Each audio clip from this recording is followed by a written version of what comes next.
Hertz 365 for those of you who are still streaming, because we got a whole bunch of guys that I guarantee have already checked out. We're terrible. We're awful. How can we say we're this? Negative. We're always negative. Blah, blah, blah. Sorry, not chilly. I don't get. Let me lie to you. Let me lie to you to make you feel better. We don't get paid to shake the pom-poms. When the Eagles do well, we give them a ton of credit.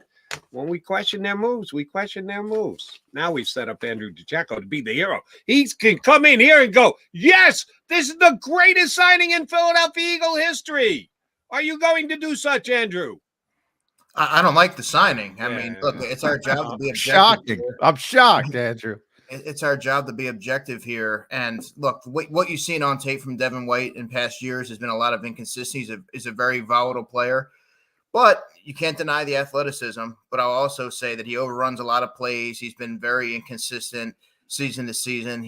But if you're looking at it, glass half full, 26 years old, former All-Pro, maybe in a new scenery, change of scenery is what he needs to get back on track. But and look, he's better than what they have, but he's only marginally better than Zach Cunningham, in my opinion, who is still out there. But we'll have to see. Look, they addressed it, and they still have some questions.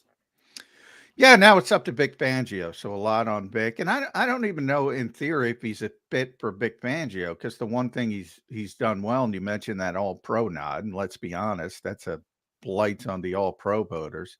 It was because he had 9 sacks. Well, he's not going to be. That's what he can do, right? Go straight ahead, burst with that athleticism, get in the backfield, chase the quarterback. That's not what this scheme is, Andrew, with an off-ball linebacker. So, look, Nick Morrow got 3 sacks last year as well. I mean, Yeah, well, exactly. And if you look at Nick Morrow, by the way, did he get all those sacks in one game? Am I right? Yeah, against Washington. Yeah, he did. Yeah, one game. That was a great game, Nick. Unfortunately, he didn't do it the next week. Sorry to interrupt. I was happy to see him sign with Buffalo, by the way. Good guy, and he's going to be in a role that better suits his skill set. Yeah, I thought Nick Morrow was underrated. People kill me for that. I don't think he was terrible last season by any stretch of the imagination. And people would say Zach Cunningham was the Eagles' best linebacker. I think Nick Morrow was. I'm with you there. And I mean, you and me might be alone on that island, John, and you might see some of the subscribers start to log off. Oh, yeah. Well, we've already done that with our take on Devin White. But my issue with Nick Morrow, when he was bad, he was really bad. And there were these huge extremes. He had some really good games, some really bad games, and you want a little bit more consistency from game to game. They needed an upgrade. There's no question about it. And I imagine at some point down the road, Andrew, when we get a little bit more time with Howie Roseman, I'm going to hear about, or at least talk to some people behind the scenes.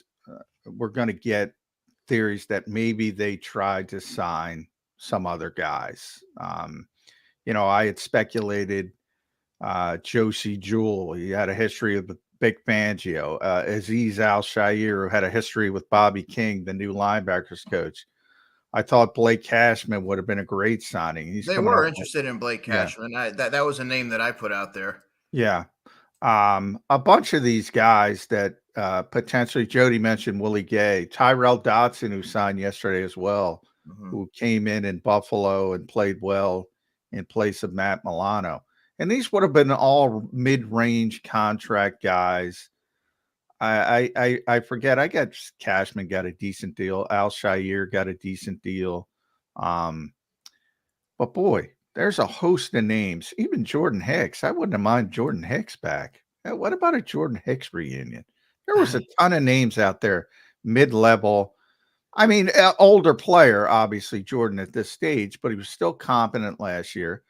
The Eagles have proven, hey, we're going for it again. They think they're a contender. I don't know, man. There's 100 different ways they could have gone.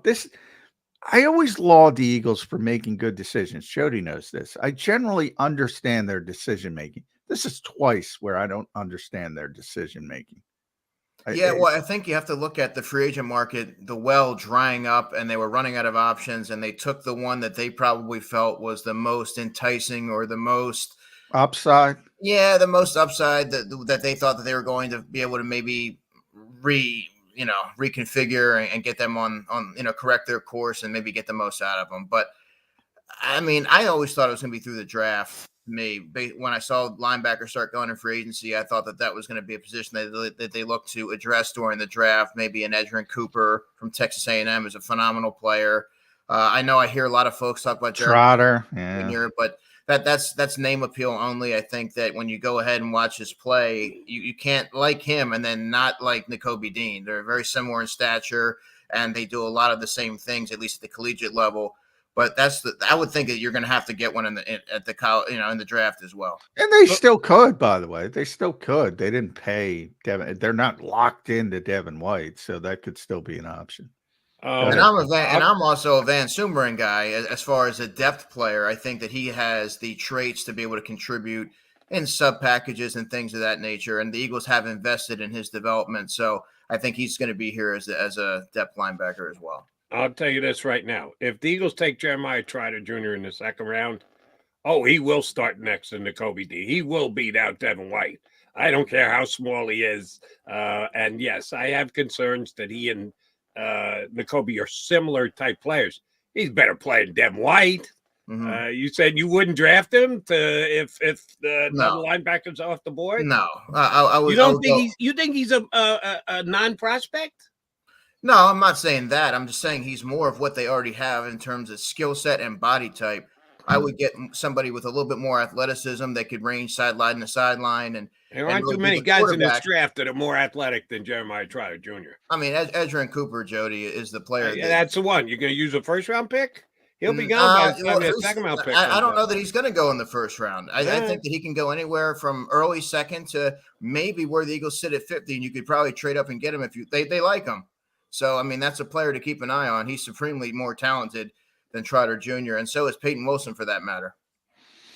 All right, so we talked about Devin White and ran some people off, so let's get some people back and some of the other signings. Saquon Barkley, we haven't talked to you, Andrew, specifically, so want to get your thoughts on the big three, so to speak, Saquon Barkley plus Bryce Huff and C.J. Gardner-Johnson. Let's rank them from Andrew DiCecco's perspective. Who are the best fits? Who do you think make the most sense of those three? And just put them in order. Gardner-Johnson would be one for me. Then it would be Bryce Huff and then Saquon, if we're going the big three there. Gardner-Johnson, look, going into free agency, John, you and I have talked about this. I've written about this and talked about it in various platforms. The safety position is the most crucial to the Eagles' offseason plans. It should have been a top priority, given the demands placed on the position under Vic Fangio's defense. You're getting a versatile player who can also play nickel, has a lot of turnover production, which the Eagles haven't had much of last season. He brings a ton of swagger and energy to the back end. So I think that made a lot of sense from a reunion and financial standpoint. Based on when we see the numbers, it looks like it's going to be very favorable for the Eagles. And I would also say that Bryce Huff really leans into Howie Roseman and the Eagles' longstanding philosophy of building through the trenches and fortifying the pass rush. And you also have to look at Hassan Reddick and Josh Sweat with their futures uncertain. You knew that they were going to address it. And so him being the first name announced was not really a shock to me at all. Is he a $17 million a year player? Well, we're going to find out. I mean, this is someone that, to be fair, has only played 42% of the snaps last season. Now, he maximizes opportunities in his 480 snaps, but you're betting on a projection. This is the Eagles believe they're getting an ascending player, and this is a sign of things to come. But we have to see if he's able to handle an expanded workload, because they're sure as heck paying him as someone that they believe can. Yeah, and that's the key. I mean, that to me is an Eagles move, and that's why he's at the top of my list, Bryce Huff. That's an Eagles move. That's what they do. They, and you win some, you lose some, but that's a projection. That's a young ascending player. And that's typically what they want to do. And then the Band-Aid types that have worked in the past, we know, you go back to the Super Bowl season, LeGarrette Blunts, the Chris Longs, Corey Graham, Patrick Robinson, on and on. But they went a little bit farther. Maybe that could be Devin White. Maybe they went a little bit farther with Saquon, and just the valuation of the position, Andrew. complete sea change, even though the Eagles are trying to spend an hour. Well, we spent on LaShawn McCoy. That was Howie 1.0. In fact, Howie Roseman 2.0, the successful Howie Roseman, and I wrote this on SI, he's part of the big reason why the league as a whole has devalued the running back position, because he's built 2 Super Bowl rosters with that philosophy. Now, the market, I think, was better for running backs than we all thought, but there still was this shuffling of chairs. I think 38% of the league changed running backs, which tells you they think it's a revolving door.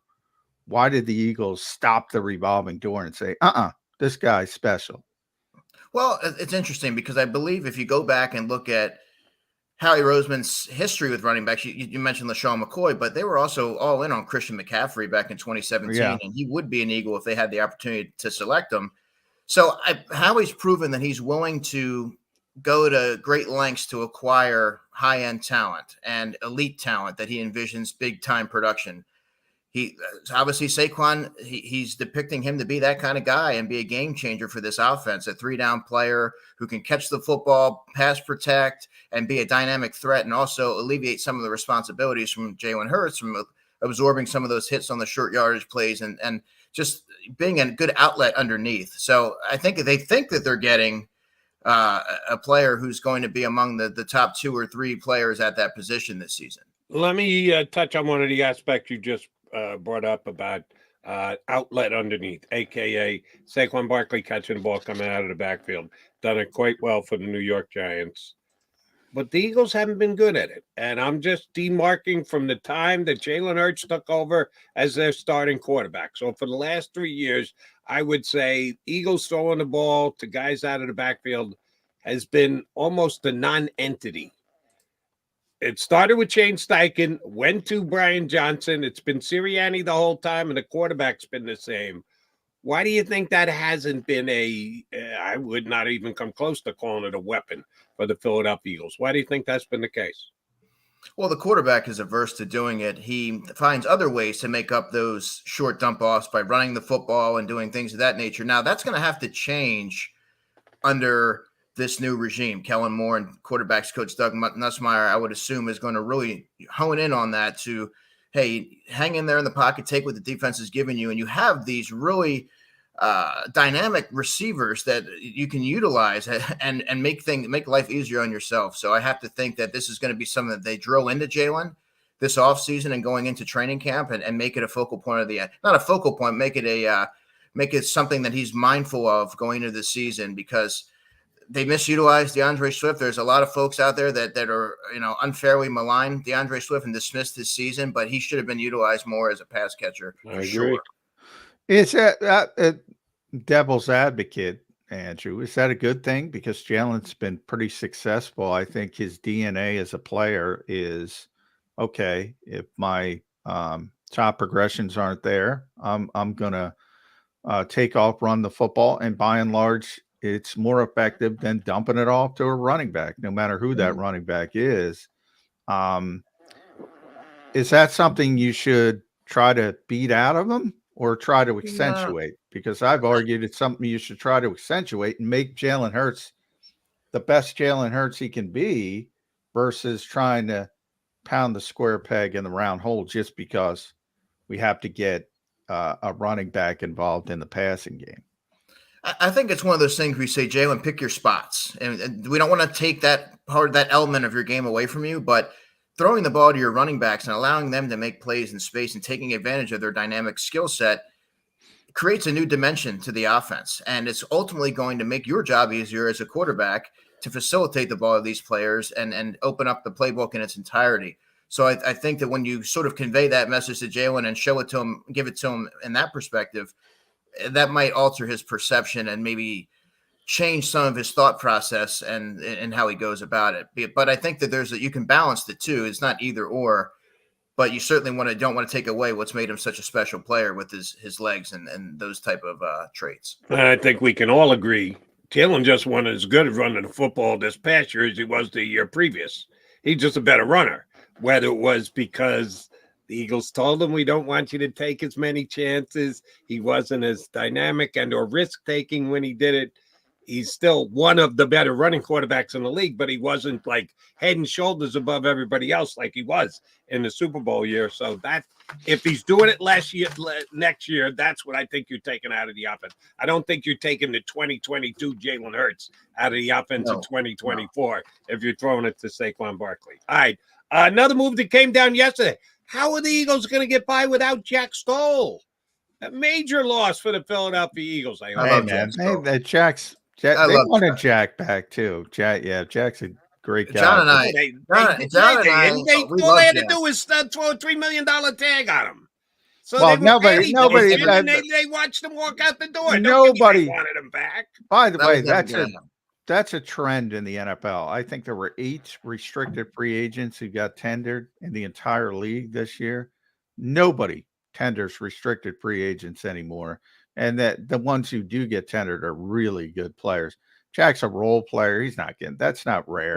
Jack was never going to get tagged. I mean, I believe the Eagles wanted him back, but Yeah. it would be on their terms in an abbreviated deal on a 1-year deal. But I was always interested to see if Jack was going to generate interest on the market from a team that had some familiarity with him, such as Shane Steichen with Indy, Jonathan Gannon with the Cardinals. Instead, he goes to a division rival here, and maybe plenty of familiarity there. They know with Jack. I like Jack Stoll. I've talked to him plenty of times. He's a character. I thought he was someone who contributed a role on game day that a lot of the public eye sort of missed in terms of his blocking ability. But look, the Eagles need to upgrade at the number 2 tight end spot. It's clear as day. And it's ultimately going to help the middle of the field and Jalen Hurts getting him another safety valve. And, best of luck to Jack. Hopefully he gets a chance to contribute more offensively. They seem to want, Andrew, they want a pass catcher. And why? I mean, Jack has been, they have Grant Calcaterra. They traded for Albert Okwegbanon and re-signed him because how he traded for him because he didn't do anything. And Jack held those guys off. Right. And look, you're not going to, in all likelihood, and you guys know this, you're not going to draft a player on, let's say, day 3 of the draft that's going to come right in and give you more production than Jack Stoll. And when your team with a Super Bowl window that's still open, you need players that are going to be able to hit the ground running. And you have somebody like Jack who is really good at blocking, which the Eagles don't really have anybody equipped to do that. So they really need to address number 2 spot. And I think that probably the best way to do it would be the draft, but you can't expect them to come right in and be able to pick up where he left off. Yeah, they're going to pick another tight end exactly where they picked Grant Calcaterra, and he's going to be that much better than Grant Calcaterra. I think this is the last. I think they're going to move on from Grant Calcaterra at this point. Well, this is put up or shut up. I think year for Grant Calcaterra and Alberto as well. So Albert will get one more chance. I'm sure they'll bring in a couple bodies. EJ Jenkins is there. Don't forget EJ in the futures contract realm. They always have a futures guy. Noah Tungiai still around. Noah Tungiai. Well done. And getting Tungiai correct. That's Andrew. Andrew's locked in, baby. Nobody gets Noah's last name right. So well done. Let's talk tampering. Let's tamper. Jody and I talked about it yesterday, and I kind of dismissed it. And I still dismiss it to a certain point. Saquon Barkley answered it. But I did talk to some people down there yesterday, and they brought up the big situation, leaving Miami. And this might be a compilation issue from the league's perspective, saying, we all know there's tampering. 32 teams tamper. I got all these, Eagles fans, they're killing us for saying they want to believe Devin White's great. They want to believe their team's always right. Jonathan Gannon tamper. We deserve that pick. I got a lot of, Chicago tampered. They signed DeAndre Swift. Look, everybody tampers, including your favorite team, listeners. They tamper all the time. Everybody lays the foundation for these deals in Indy. And it's sort of this detente through mutually assured destruction. I described it in political terms. Everybody does it. The league wants to say it's wink, wink. Let's ignore it. And then Mike Florio, God bless himself, whether he hates Howie Roseman or not, brings something up that's pretty obvious. By the way, Kirk Cousins threw the Atlanta Falcons under the bus. I mean, he flat out said it. They tampered in his own press conference. So we'll see how that shakes out. But from the Eagles' perspective, they have this telephone defense, like the old telephone game. You know, Saquon told James Franklin, but he misheard it. And that now Saquon's up there saying no. But it might be the compilation thing because everybody knows the Eagles were winking with Vic Fangio to get him back from Miami. And the league might say, you know, guys, you're being too brazen with this. Tone it down. You think it's a possibility the Eagles get dinged for any of this? Yeah, I think it's a possibility. You know, this is a team that the league may want to look to make an example out of. The Falcons, of course, with Kirk Cousins, didn't even try to hide it there. You know, I mean, just throw them right under the bus, as you said. So, I mean, look, when you're a preeminent team like the Eagles are, and you have a lot of success, you just brought in a premier player, and there's some questions about it. James Franklin speaking out of school there, and you know, they're going to look into it for sure. And I think that they're going to look to make an example. So it wouldn't surprise me if they are docked. And here's my take on the whole tampering thing, because John's right. I believe 32 out of 32 teams. I mean, yeah. I mean, you can't just be good at it.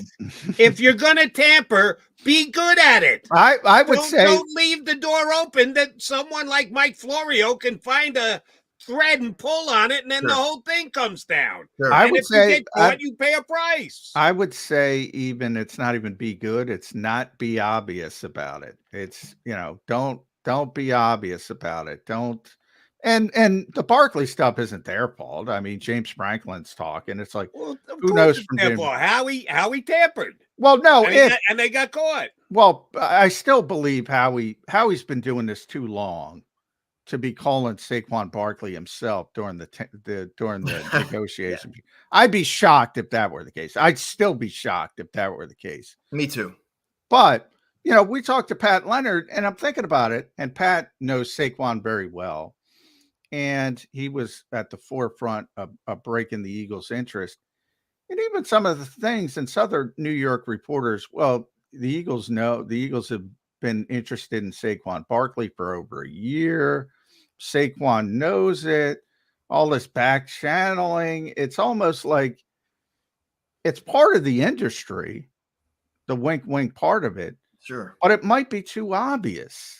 And that's what I'm saying. It might be too obvious from the league's perspective, and it might be slapping the wrist, say, tone it down, is kind of my perception now. And I would still, if I were betting, I would still say nothing's going to happen because the league doesn't want a spotlight on it. They want it to go away. If they wanted to go away, they could have just buried their head in the sand yesterday, John. And they came out and said they're going to have a formal investigation. That's not wanting it. Well, I talked to McCarthy, and he said this is common. We look into this stuff all the time. It's not out of the realm of. So their stamp could potentially be, oh, we checked into it. Let's move on. I still think that's the more likely. How often does that happen during a year, John? A guy from the NFL offices can say it's commonplace. It doesn't get out into the public. I mean, Florio. What's the difference? Florio changed it a little bit differently, and I think Atlanta was more interesting because, as far as I know, that wasn't brought up by anybody. So that was league. Sort of issued, league mandated. We're looking into that. They didn't need to be, hey, Mike Florio, look over here. They didn't need that because Kirk, as I said, spoke out of school at his introductory press conference. By the way, that's a bad job by the Atlanta PR staff. You gotta alert the guys. A very poor job. So all of this factors into it, but I do. People say I don't like to admit I'm wrong. Blah blah blah. I don't give a shit if I'm wrong. Yesterday, I said no way. There's a big deal with it.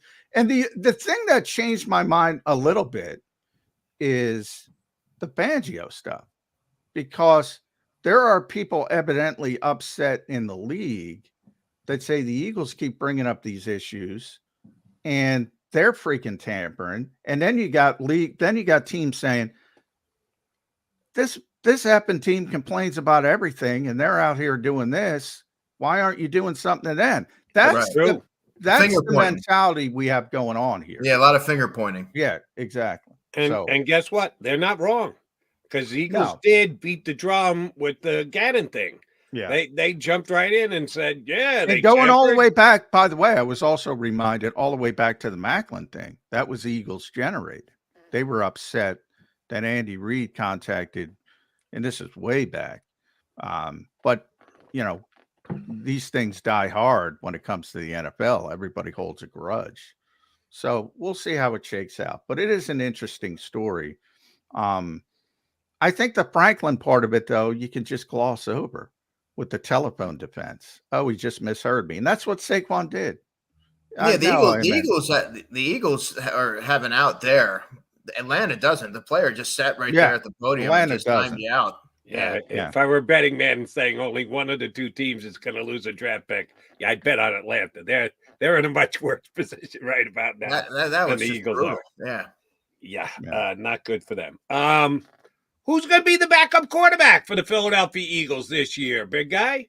Great question. And, you know, I know that the Eagles do like Tanner McKee, and he's a great story of development, but he's a late round pick. And when you're a team, Jody, as you know, that has a Super Bowl window that's open, and knowing the franchise philosophy and how they prioritize the backup quarterback position, you don't have to be a brain surgeon to sort of be able to ascertain that they're going to look into adding a experienced player at the position to just be able to navigate the ship should Jalen Hurts have to miss any time. And you don't want them to miss a beat. So to me, looking at the free agent market, Tyler Huntley makes a lot of sense. That's a name I've gone with since the beginning. And Easton Stick has some experience with Kellen Moore. I know that you don't like Easton Stick, but I'm gonna say that always gets. I'm gonna say that name anyway. And then you may look to the trade market, and this is a name that you have to see what they're looking for, but maybe you check in and you see about Justin Fields and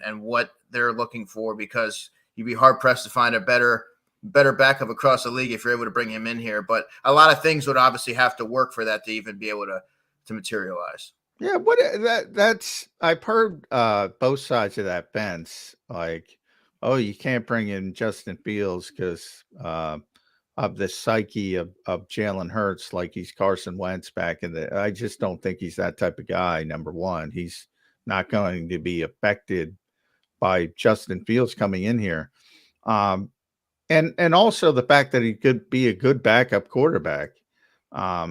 I don't know if that's and also imagine if should another quarterback go down in training camp, what you'd be able to yield in return if you were able to flip him. Yeah, that's fair. But I think that's why the Bears should just hang on to him and hope for the Sam Bradford situation. And somebody has an injury in training camp, and then all of a sudden the value comes back. If I'm the Bears, I'm just holding on to him and say, yeah, they're not going to – I don't think that at this point, John, they're going to get anything of substance. You start to see all these quarterback positions get filled across the league, and you have to wonder what that means for him. And I don't know. If you're willing to part for adequate compensation that aligns with what the Eagles are willing to part with, maybe that's something you want to investigate. But, look, they looked at in the Joe Flacco. Flacco ended up with the Colts with Shane Steichen. So they're obviously targeting that backup quarterback market to bring in someone with experience to back up Hurts. It's just a matter of who it's going to be. And for me, I think the best fit would be Tyler Huntley. Well, I'll give you a guy, if not Justin Fields. And I think it'd be – I'm with John. I don't think that it would unnerve Jalen to the point where he couldn't play. And I like Justin Fields a lot. And I think he'd be a phenomenal asset to have in case Jalen breaks his leg in week number 3. But I'm also with John in that I think the Bears are going to end up holding on to him. The New York Jets are looking to move the pick that they took in the same year that Justin Fields came off the board at number 2. And John, if he's told me once, he's told me 100 times. They really like Zach Wilson. If they thought they could have gotten to a position to draft Zach Wilson, they were. He is readily available from the New York Jets. They won't be asking for the same compensation that Chicago will for Justin Fields. Zach Wilson is the backup quarterback for the Eagles there, Andrew? Oh, Zach Wilson is horrendous. I just didn't like him coming out of BYU. He showed me who he was when they played Coastal Carolina that year, and he faced someone, a team of a higher caliber. I didn't like his attitude. I didn't like his overall game. Didn't think it was going to translate to the pro like level. his face, Andrew. Yeah, it's just everything. That's stepbrother scene. It's like, no, it's your face. There's nothing you can do to change it. But it was. I just didn't like his overall game, nor did I think it would translate to the pro level. And he doesn't have any leadership qualities. That would be a disaster, in my opinion. On that one, you and I are in accord. Never What liked about what, Sam Darnold's going to get another chance. Your other Jets failure of a quarterback. What did you think of Sam Darnold back in the day, Andrew, as a draftnik? I wasn't a huge fan, but I liked his game much more than I like Zach Wilson. So if we're looking at it in terms of Jets quarterbacks, I thought he had a limited ceiling, like a limited upside. But I thought that he was certainly going to be more competent and have a better career than what he's had, and not be the journeyman quarterback that he is right now. But I think he's a perfect backup quarterback. I think Andy Dalton would be a really good backup quarterback. Yeah, the Eagles were looking into Andy Dalton last season. I'm surprised he hasn't signed, has he, Andy? I think he's still under contract. Is he? He's still under contract? He's always 1 year. I'm shocked he got it. Ryan Tannehill is another name that's still out there. So at Andrew DiCecco, make sure you follow Andrew on X, Twitter. InsideTheBirds.com does a tremendous job there. 97.5 The Fanatic. You had to run down there to go on. Doing a good job over there. I missed Saquon yesterday, man. Yeah, you missed Saquon.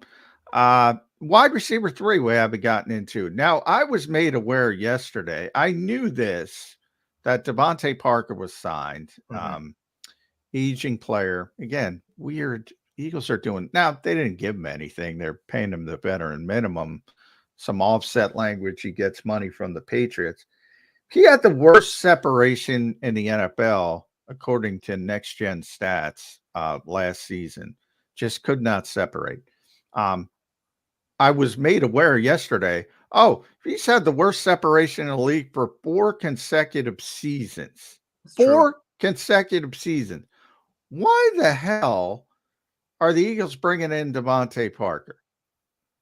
I think you like the former first-round pedigree. You maybe think that you can get something out of him in a complimentary role, given AJ and Devontae there. He's a go-up-and-get-it receiver. Doesn't create much separation, but maybe you're thinking red zone.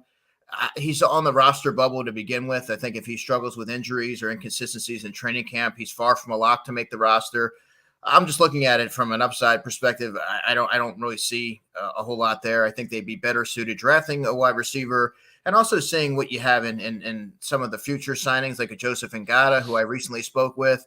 They got like 4 guys they signed. Yeah, there's a lot of younger players that I think would be better equipped to do that. And they also may find another player in free agency that it turns out to be better. Remember when they found the Zacchaeus, it was later in the second or third wave. Yeah. So what about KJ Osborne? He's still out there. That was the name I wrote about. KJ Osborne and Jalen Guyton. Jalen Guyton's another guy with familiarity of Kellen Moore with some speed that can be a vertical slot.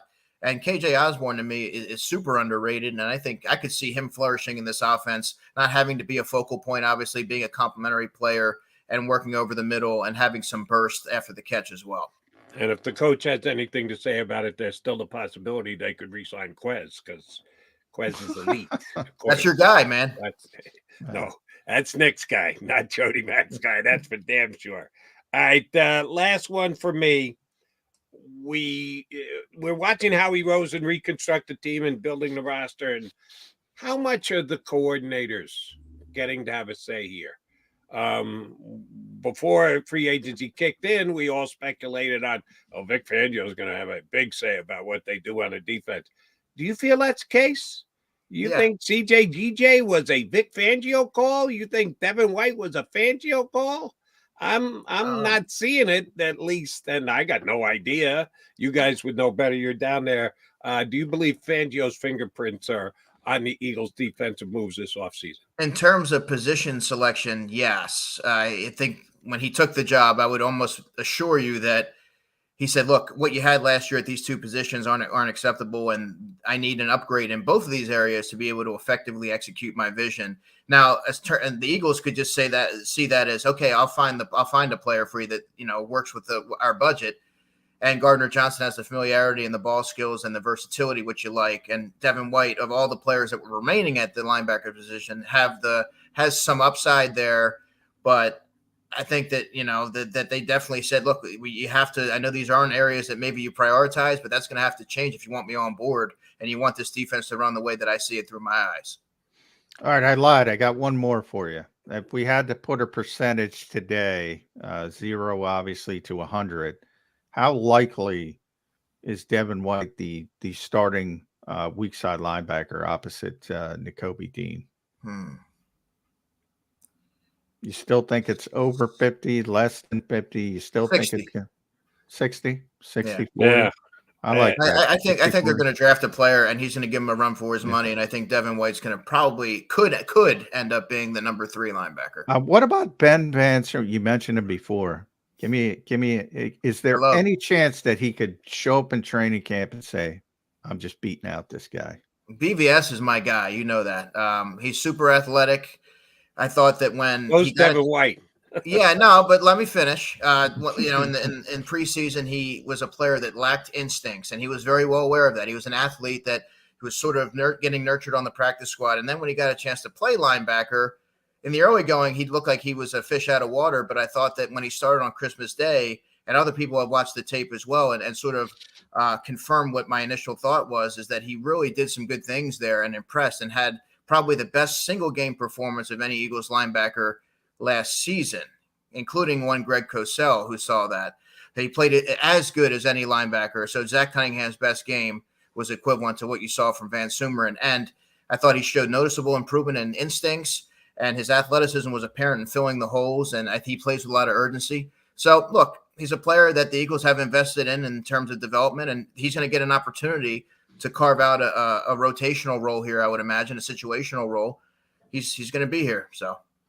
And if nothing else, he'll probably be one of their key special team contributors. I'm in agreement with you. I think he's going to be on the roster. How much he's going to steal a job from not shouldn't take much. The bar's not real high to take it away from Devin White. Take it, young player. Take it. Why not? Throw Ben out there. Throw him in the deep end. Let's see what you got, and if nothing else, he can be a good 4 or 5 for you, and step in certain situations, and maybe you like his athleticism, and he can do something for you. We shall see. Andrew, always a pleasure, buddy. Appreciate you coming on today. Thanks, pal. We're going to talk to you plenty leading up to the draft. No doubt. I know you're all over the draft. We'll get you back on soon enough. Thanks, bud. Appreciate it, guys. Thanks. That is Andrew DiCecco from InsideTheBirds.com, both the website and their podcast. Birds fans, have I got a deal for you? Here's your chance to save up to 40% on your car insurance right now for one of JAKIB Sports' great partners. Here's what you need to do. Call managing partner, either Jim or Fran, and tell them you're a friend of JAKIB Sports and Birds 365.